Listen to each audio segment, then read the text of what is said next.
Bom, agora nós vamos dar início ao primeiro painel.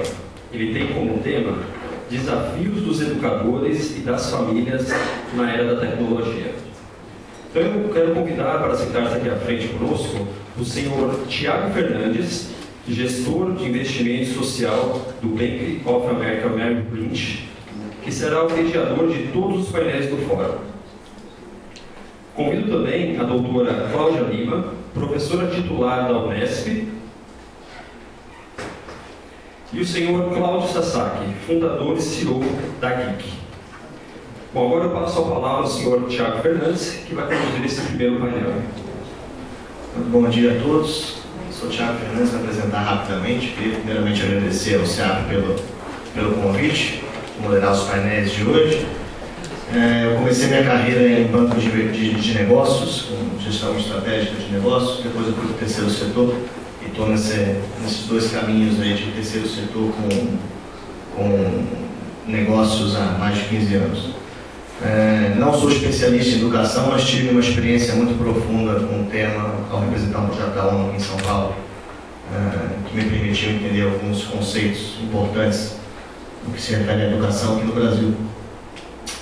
O Marcos Fernando, ele fez uma introdução muito boa, então tem muito o que falar aqui para a gente começar a nossa discussão hoje, mas, resumidamente, o que eu gostaria de dizer para vocês é que a gente gostaria de tentar pensar que hoje como adaptar a educação no Brasil ao mundo atual.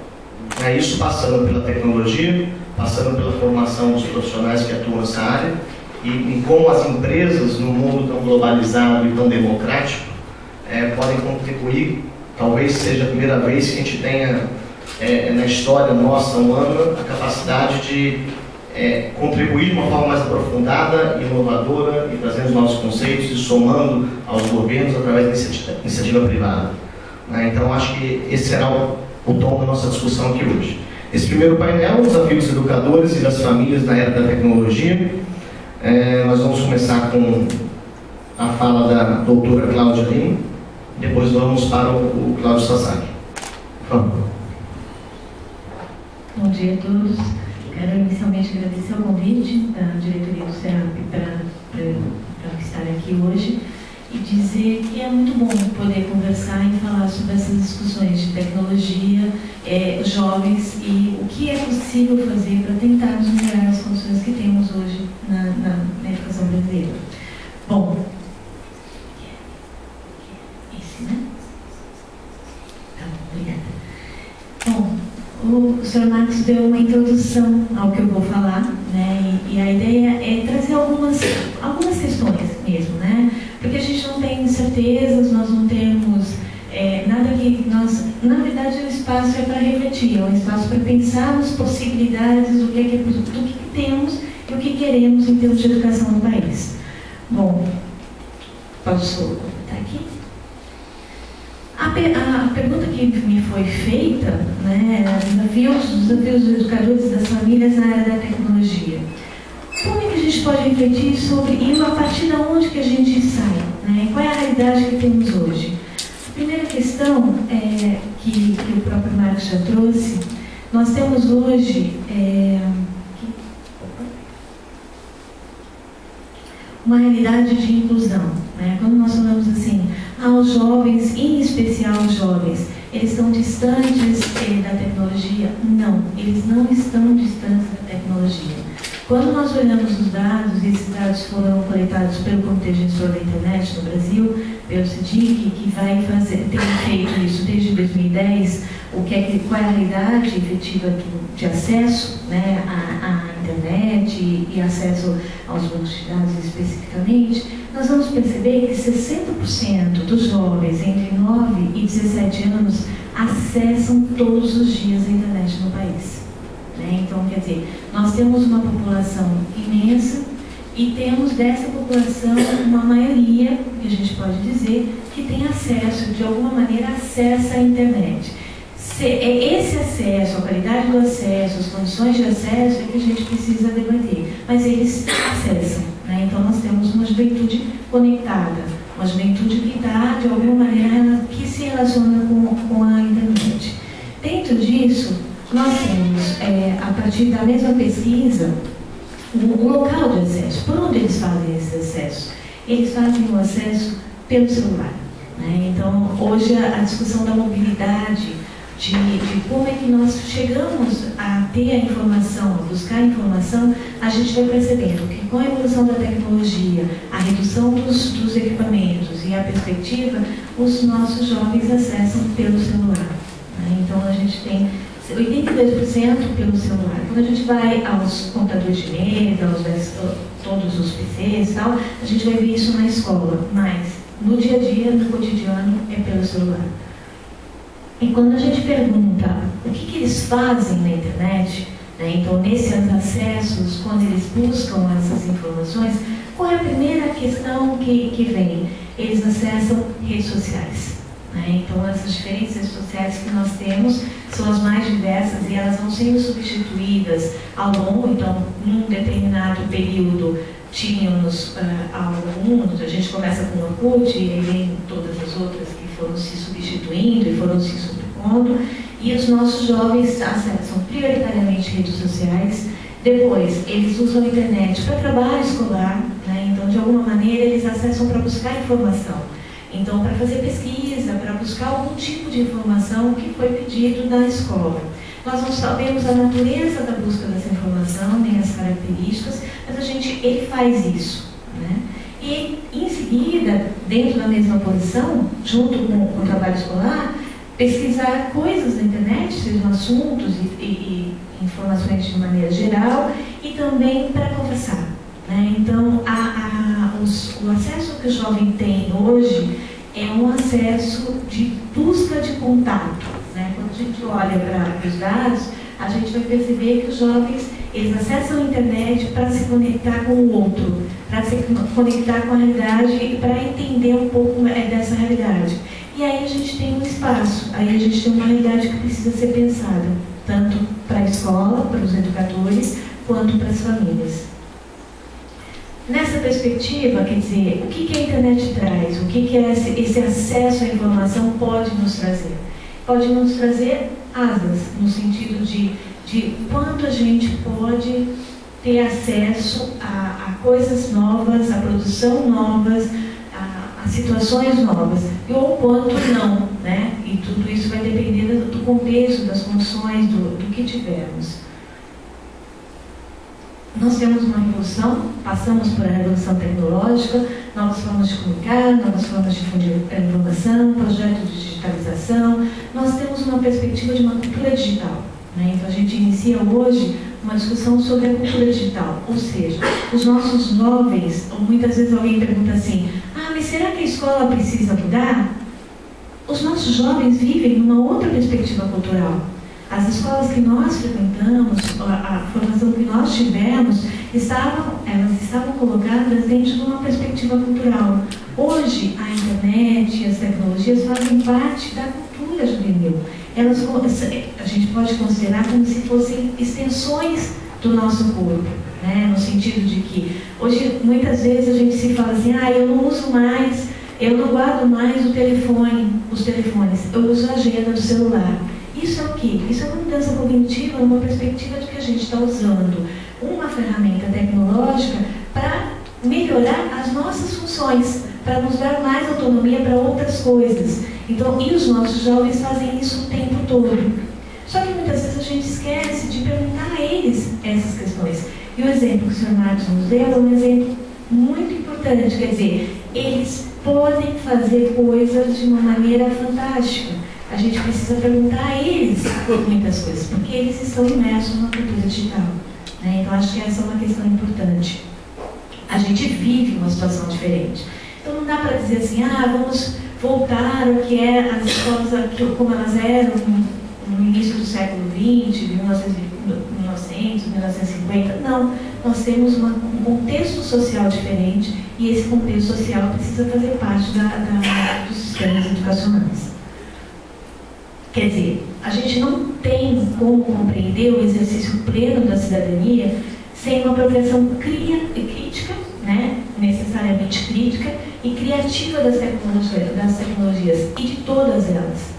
Então, os nossos jovens e as nossas crianças, os nossos jovens que fazem isso intuitivamente, precisam ter isso validado pela sociedade. Porque eles fazem intuitivamente, né? E muitas vezes a gente observa que as crianças é como se nascessem sabendo teclar, sabendo agora fazer o movimento no celular, né, do touch.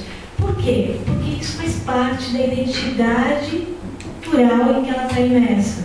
Nós temos que aprender a isso. Eles não. Eles nasceram dentro dessa sociedade tecnológica.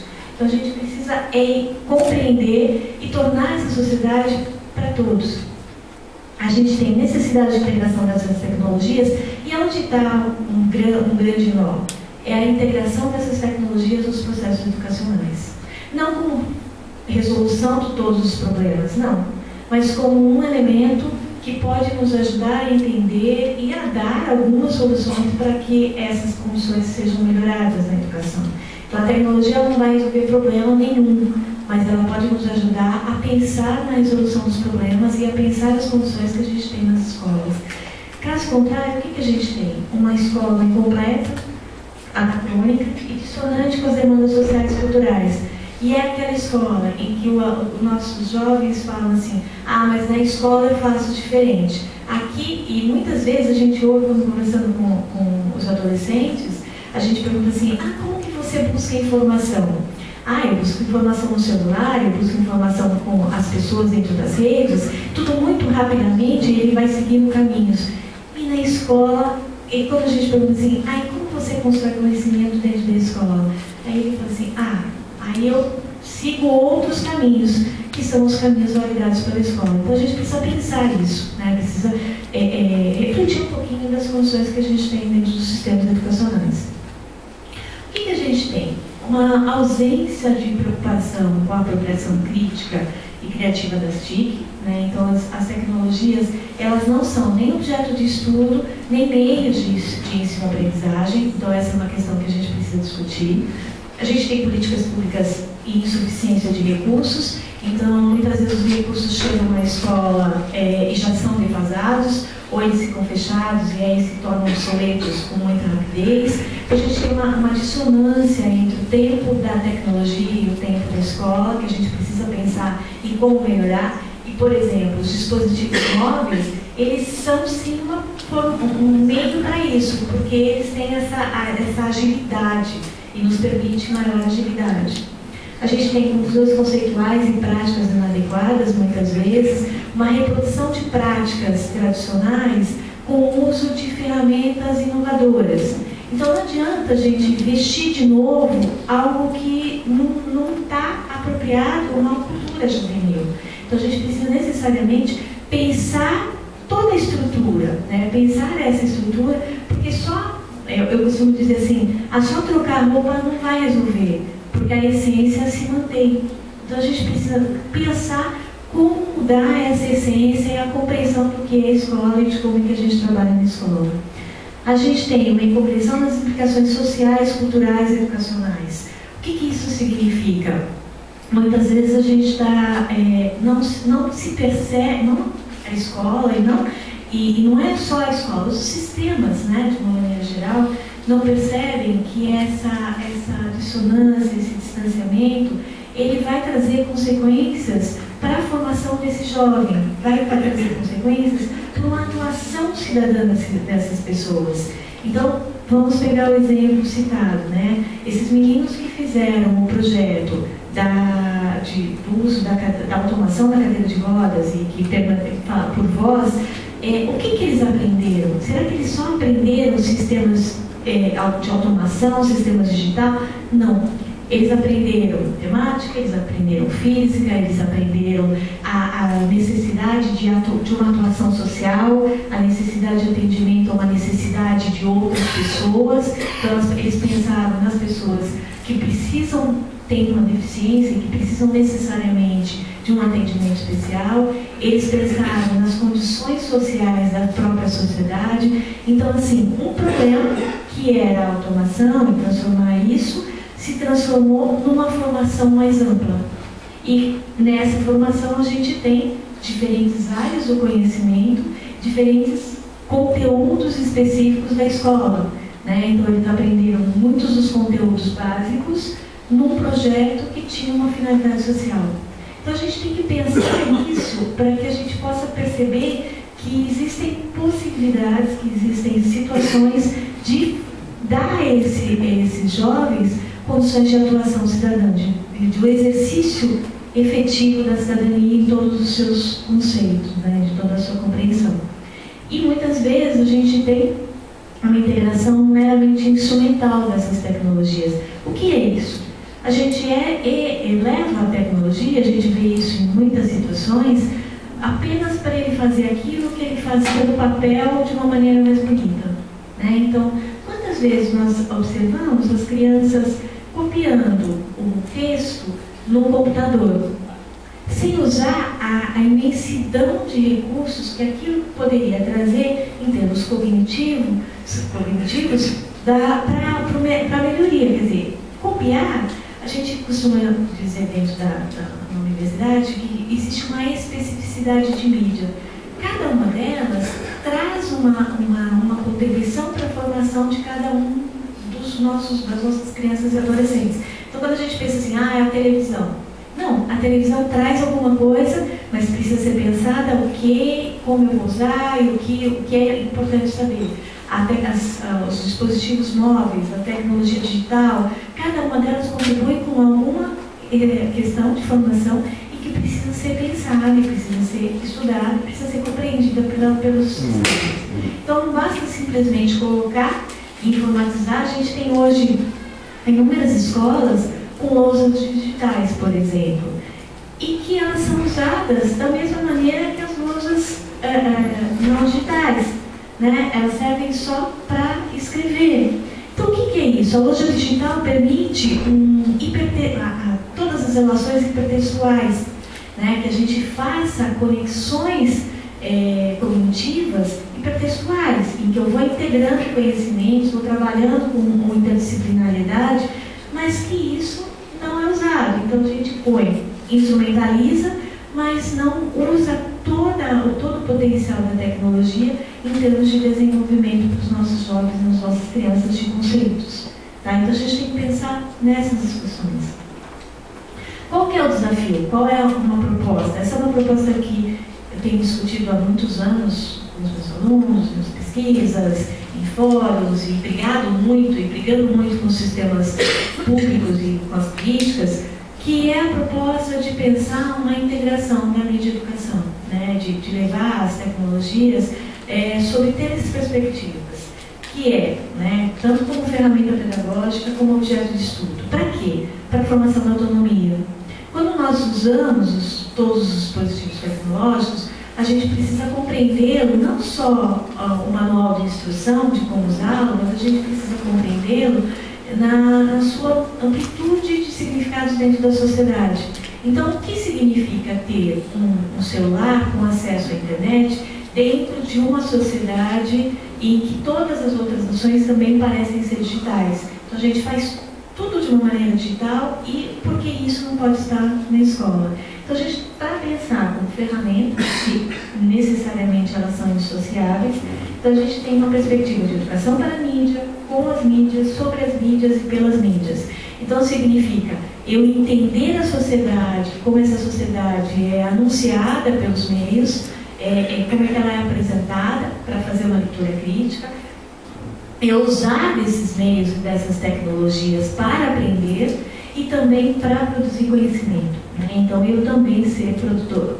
Quantos desses nossos jovens, quando a gente pergunta e fala assim, muitos deles, eles têm dentro das redes sociais ou dentro de blogs e outras situações, e mesmo das fotos, eles trabalham um tema, eles discutem um tema. Então, eles têm temáticas e, a partir dali, eles vão aprofundando entre eles.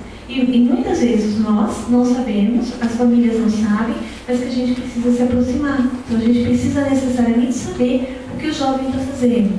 E essa é uma proposta de fazer essa aproximação, que eu tenho trabalhado um pouquinho. Só que isso tem também implicação, quer dizer, não é algo que a gente faça imediatamente e que possa reverter em benefício imediato. Nós temos um campo novo, são 2 campos de áreas diferentes, então da educação e da comunicação, que precisam, e da tecnologia especificamente. Nós temos dificuldades para consolidar, e essa maior dificuldade é na formação do educador, né, na formação do professor e dos profissionais que atuam na educação. Então nós temos uma dificuldade bastante grande em pensar que esse profissional, ele precisa ter, para ele também, por princípio, então, de início, ele também precisa ser capaz de usar as ferramentas, tecnologias no dia a dia da sua vida e também entender essas ferramentas como um elemento da prática pedagógica. E isso tudo a gente está muito distante.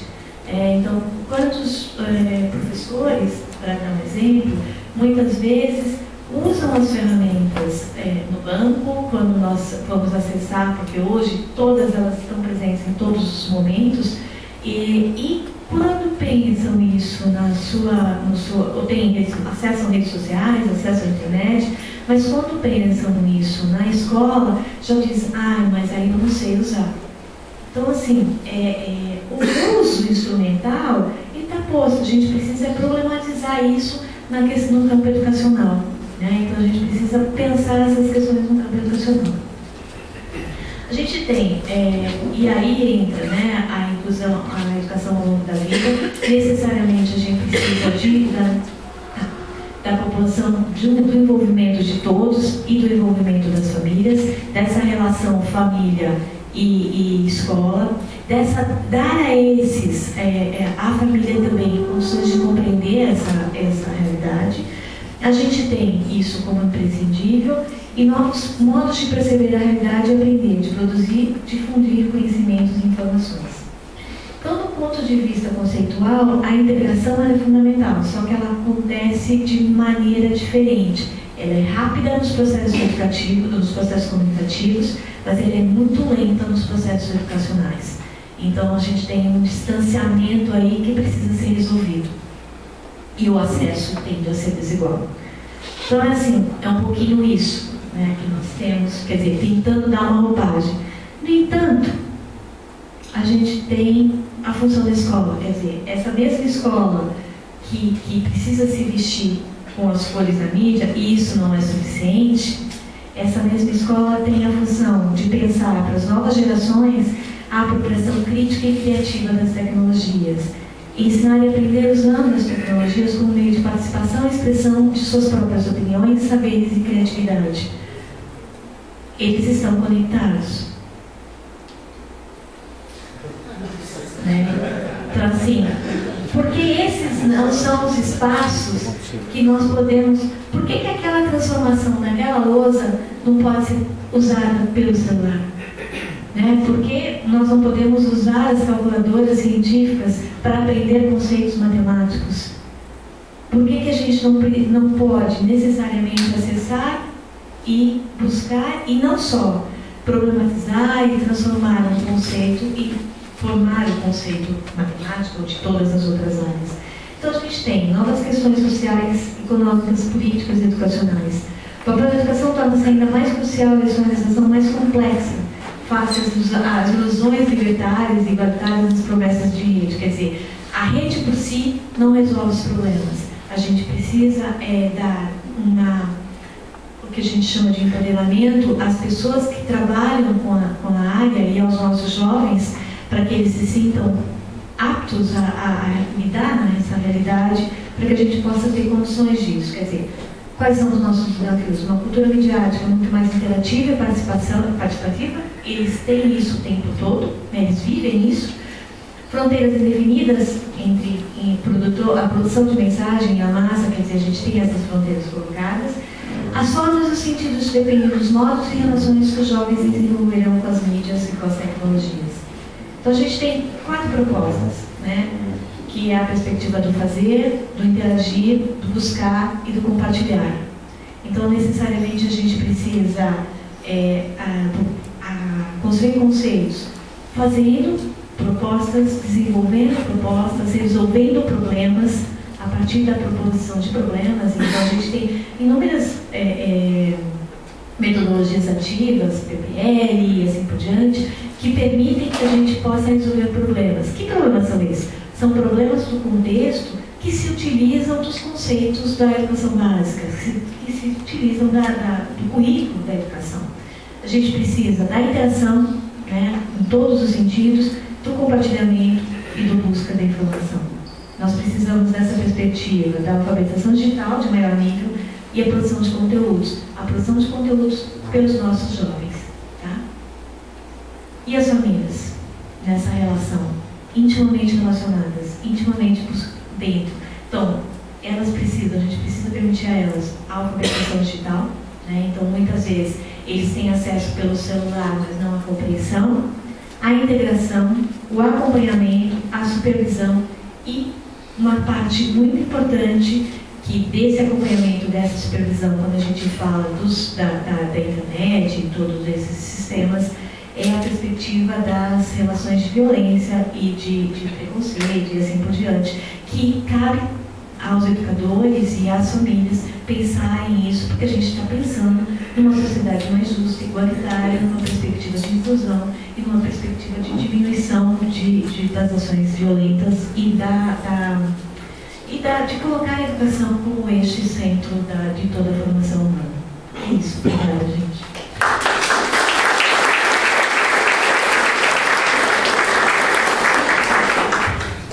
Obrigado, Cláudia.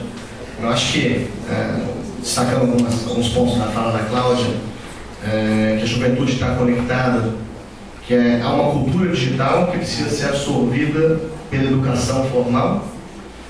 Como a gente pode utilizar a tecnologia, não de uma maneira simplesmente instrumental, mas integrada ao ambiente do aluno, ao ambiente da escola, e que há uma grande defasagem no processo comunicativo e educacional. Então, traduzindo, a sociedade evolui mais rápido do que os meios formais. Então, são esses os desafios e, por fim, ela colocou a questão da família, como ela se insere nesse meio de tecnologia.